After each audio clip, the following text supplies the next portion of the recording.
السلام حبوباتي، وش راكم؟ ان شاء الله تكونوا كامل بخير وعلى خير. اليوم كما راكم تشوفوا لماعن. شكون ما يحبش لماعن؟ المرأة الجزائرية عشقها الاول والاخير هو لماعن.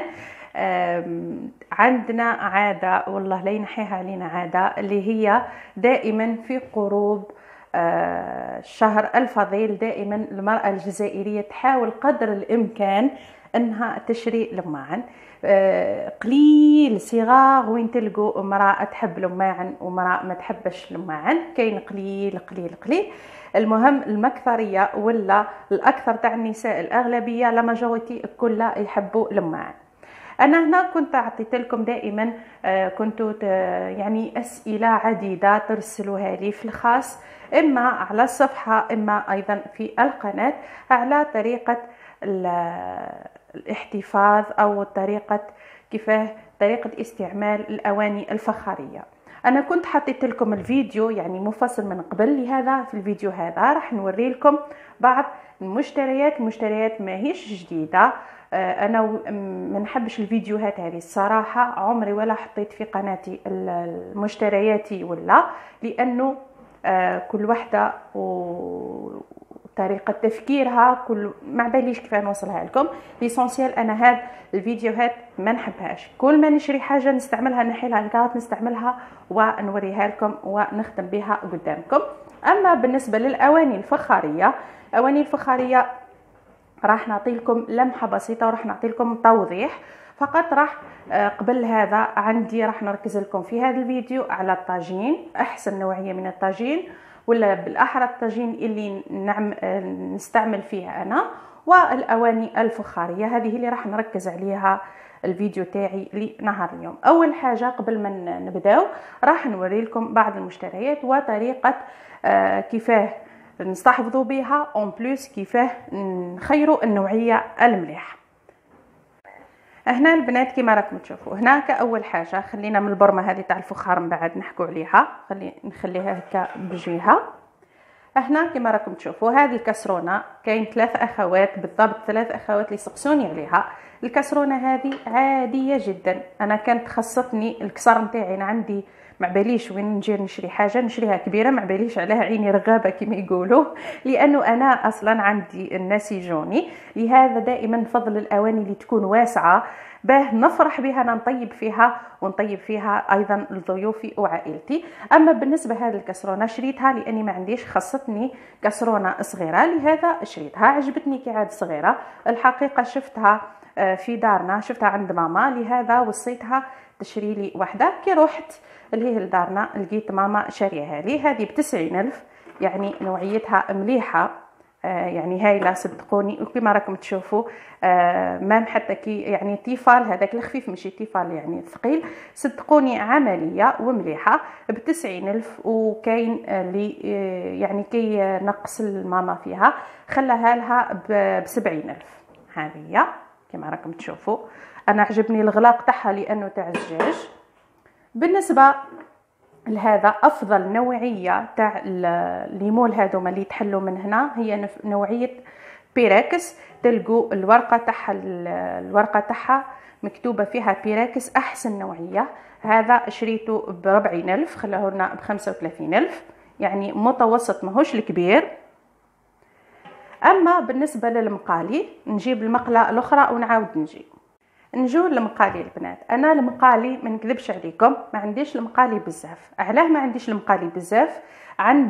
كانوا عندي زوز مقالي، واحده نقلي فيها غير اللحم لانها راحت فيها ويعني ولت حالتها حاله، ما نكذبش عليكم ما نستغناش عليها. كي نحب نقلي كوتلات ولا اللحم نجبدها غير في الايام تاع العيد الكبير، لانه اللحوم والاسماك والدجاج نقليهم فيها، وبالتالي نحافظ على المقالي اللي عندي. هذه الاولى. ثانيها هذه اللي راكم تشوفوا فيها، هذه شريتها تاع ديك خاب، شريتها عندها عامين ولا كما راكم تشوفوا فيها، طيبت فيها يعني كانت لاباس عليها وشريتها ب50,000، ويعني نوعيتها يعني رخيصه ومليحه عمليه ما تلصقش، ديري فيها لي كراب الورق تاع الملسوقه ولا البوراك ولا الغرايف ولا اللي هو البغري، المهم هي ب50,000 ولكن عمليه جدا. واش عملت فيها؟ رحت طيبت فيها كي الفحله خبز التاكوس، وخبز التاكوس يعني كحلها لي كما راكم تشوفوا. بعد ما كحلها لي وليت حكيتها ورجعتها بيضة. دركا واش راح نعملها يعني نعمل بها واش قاعده نعمل بها؟ ما انه جرحتها راني مخليتها غير اللي كريب ما تلصقليش بورطون راهي مخبوشه وندير فيها الغرايف. يعني هذه المقله راهي يعني كما راكم تشوفوا بورطون راهي مجروحه لكن صدقوني ما تلصقش لي كريب والغرايف. هذه المقله ثاني شريتها بالغطاء تاعها كما راكم تشوفوا. هذه شريتها ب60 على ما اظن، شراها زوجي ب55 ب60 خلاها له ب55. شريتها يعني هي من نوع الخفيف لكن شريتها كي عاد بالغطاء تاعها فقط. وكما راكم تشوفوا هي من نوع يعني مش من النوعيه الرفيعه لكن كما راكم تشوفوا عندي مده وانا نستعمل فيها. دائما ندير نحرك بالورقه عفوا بالمغرف تاع العود اولا باش ما تتجرحليش ولا ما تتخبش. اون بليس كي نجي نغسلها الى حاجه لصقت فيها ولا نصب فيها الماء نخليها شويه تتشمخ ولا تترنخ ومن بعد نحكها بهذاك الحكاكه اللي فيها ليبونج باه ما تتجرحش ليكم. هذه بالنسبه للمقله اللي فيها الغطاء. اما بالنسبه هذه المقله راكم تشوفوا فيها تبان لكم جديده لكن والله عندها 3 سنوات من اللي شريتها. شريناها من لو برينتون، شريتها لو برينتون تاع اللي كيما المسجد الاعظم. شريتها الوقت هذاك الا ما كذبنيش ما خانتنيش ذاكرتي شريتها ب110,000. يعني نوعيتها مليحه.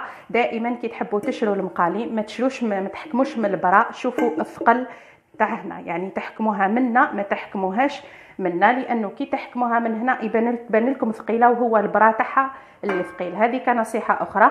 هذه علاه قعدت لي جديده مخليتها غير للورق تاع البوراك وراح نعمل لكم فيديو بها تاع الورق تاع البوراك باذن الله. كنت صورت لكم من قبل فيديوهات لكن كما قلت لكم التليفون تاعي طاح تكسر لهذا فسد لي وتفورماطه وراح فيها كلش يعني يخلف ربي ان شاء الله. هذه بالنسبه للمقله هذه 3 سنوات كما قلت لكم علاه نستحفظ بها دايرتها غير للورق تاع البوراك. اما المقله كما قلت لكم راهي فيها الزيت راهي في الكويزينير تسمع فيكم. هذيك مخليتها نقلي فيها البطاطا نقلي فيها البيض نقلي فيها القليان. اما المقله الاخرى القديمه مخليتها غير للحوم وهذوما وحده اللي كريب وحده للغرايف وهذه للورق تاع البوراك. وهذيك اللي شفتوها كنتوا تشوفوا فيها معايا تاع الغطاء هذيك مخليتها غير هكا شكاشك ولا اكله خفيفه كما راكم تشوفوا. هذا راح يخلي المقالي تاعي يقعدوا يطولوا مده طويله. اون بليس حتى كي نغسلهم بهذاك الحكاكه اللي فيها ليبونج. هذه بالنسبه للمقلات. اما البنات بالنسبه للاخوات اللي عندهم الضيف وما عندهمش وين يخدموا معاهم كيما انا الخزانه تاعي راهي شارجي يعني معمره. لهذا كي نخبي المقالي هذوما اللي خاطيين ليل واش نعمل ما بين كل مقله ومقله نعمل صرفيطه باه ما يبركوش على بعضهم وبالتالي يخبشوا بعضهم. يعني هذه كنصيحه فقط يعني انا اللي نديرها راني نوريها لكم كما راكم تشوفوا. نحط هكذا باه مام حتى كي يبركوا على بعضهم ولا يتحركوا ما يجرحوش بعضهم. هذه كنصيحه اخرى. نجو للموضوع المهم. هنا البنات كما راكم تشوفوا عندي البرمه تاعي تاع الفخار. البرمه تاعي تاع الفخار هذه المعمره تاعي راهي عندها تقريبا الى ما خانتنيش ذاكرتي 8 سنوات او اكثر. هذه شريناها من ولايه المسيله.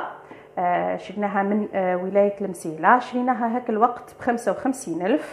هذه البرمه تاعي ما حطيتها في الماء ما حطيتها بيتها في الماء ما والو. جبتها غسلتها غليت فيها الحليب وفقط كما راكم تشوفوا فيها. كنت حطيت لكم الفيديو مفصل عليها من قبل لكن راح نعطيكم لمحه خفيفه فقط. هذا البرمه بالذات باش نكون صريحه معكم ما دخلتها في الماء ما بيتها في الماء ديريكتومون غسلتها غليت فيها اشكاره تاع حليب هاك الوقت ما نكذبش عليكم غليت فيها اللحظه. من بعد نحيت هذيك اللحظه غسلت البرمه تاعي نصبت فيها عادي والحمد لله ما صرا لها والو ما فيها حتى تشققات لا باس عليها. هنا فقط كما راكم تشوفوا هذه مع مرور الوقت راح تبدا تكحل لكم وهذا هو النوعيه الجيده تاع الفخار اللي راكم تشوفوا فيه، يعني اللي ماهوش مطلي. اما بالنسبه للاخوات اللي قالوا لي الماده هذيك اللماعه هي ماده الرصاص او الماده الزجاجيه اللي ماهيش صحيه، نقول لكم خلينا من هذه ماهيش مطليه. راح نجيب لكم الكسرونه تاعي اللي حطيتها لكم من قبل، او الطنجره تاعي تاع الفخار. هذه الطنجره تاعي تاع الفخار البنات ماهيش ماده الرصاص اللي مطلي بها، هي ماده زجاجيه كما قلت لكم في الفيديو السابق. اول يعني ما يبان لكمش، لو يعني كنت تلاحظوا راح تلاحظوا اول ما تبدوا تطيبوا في الطنجره تاعكم راح تلاحظوا تشققات رقيقه جدا ولا صغيره جدا، هذيك بفعل الماده الزجاجيه اللي طاليين بها هذه الاواني. اما ماده الرصاص يعني مقلوله جدا في الاواني الفخاريه موجوده في الجزائر، والماده هذه كماده الرصاص اللي يطلوا بها الاواني الفخاريه تلقوها في الاواني الفخاريه ذات الجوده الرفيعه تاع الطليان بار اكزومبل. اما هذوما راهم مطليين بماده زجاجيه فقط، يعني باش يعطوا بريق للاواني الفخاريه فقط. يعني لو جات يعني التصوير واضح وتلقوا هذيك راح تشوفوا التشققات الرقيقه جدا. انتم كي تشروا كنصيحه، كي تروحوا تشروا المرامط، تروحوا تشروا مرميطه تلقوها عادي جدا، ما تلقوش فيها هذيك التشققات. اول ما تبدوا تطيبوا فيها كما قلت لكم راح تلاحظوا هذيك تشم النار كما نقولوا، تجي فيها هذيك التشققات بفعل هذاك الماده الزجاجيه.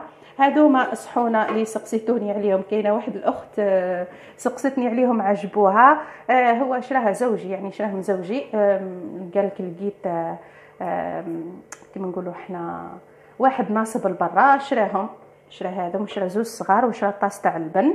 هذه بالنسبه للاواني تاعي لنهار اليوم. هنا كما قلت لكم على هذه طريقه استعمالها، كما قلت لكم بيتها مام با ساعتين، خفت عليها لاني انا كانت عندي تجربه سابقه من قبل كي بيت المرميطه تاعي بيتها في الماء الغدوه الصباح، مش الغدوه الصباح طرشقت ولكن ما طولتش وطرشقت. هذه بالنسبه المرميطه تاعي تاع الفخار، وهذه بالنسبه للبرمه.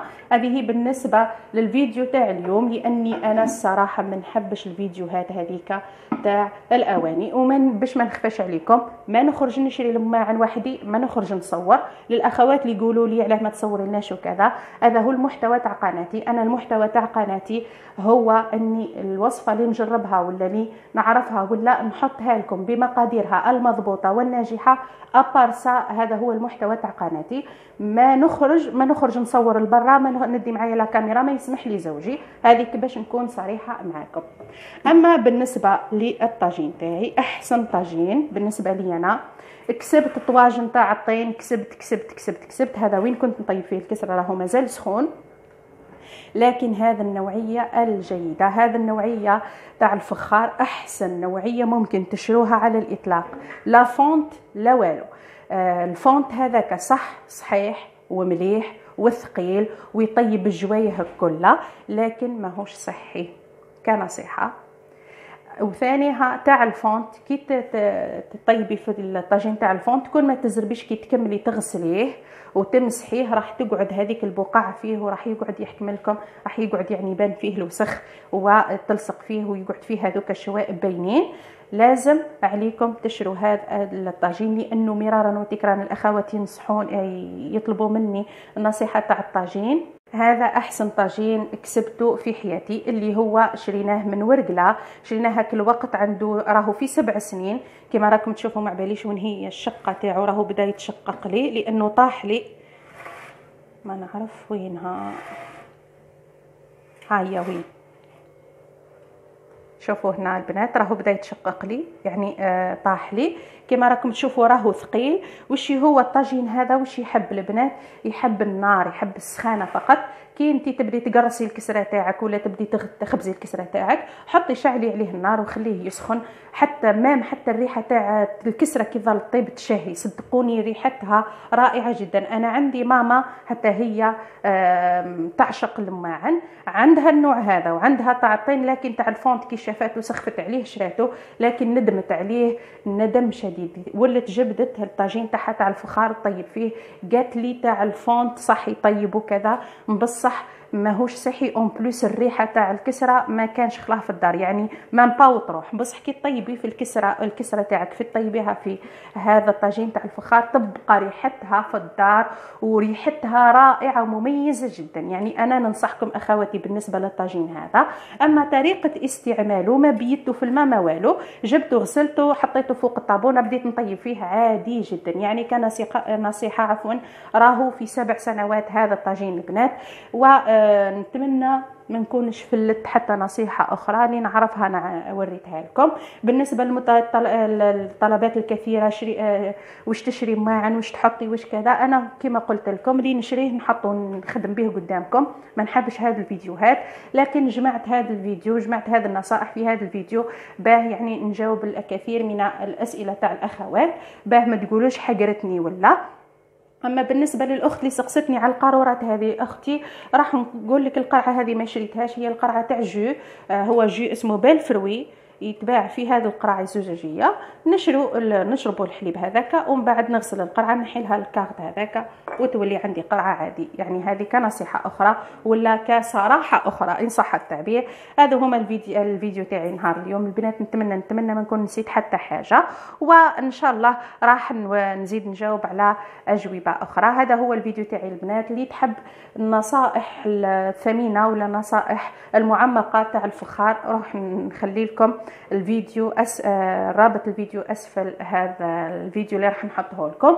وان شاء الله نكون افدتكم ونكون خفيفه ظريفه عليكم. ما تنسونيش بصالح دعائكم، واللي يشرب معنا جدد مبروكين عليه ان شاء الله ياكل فيهم بالصحه والهنا، والسلام عليكم.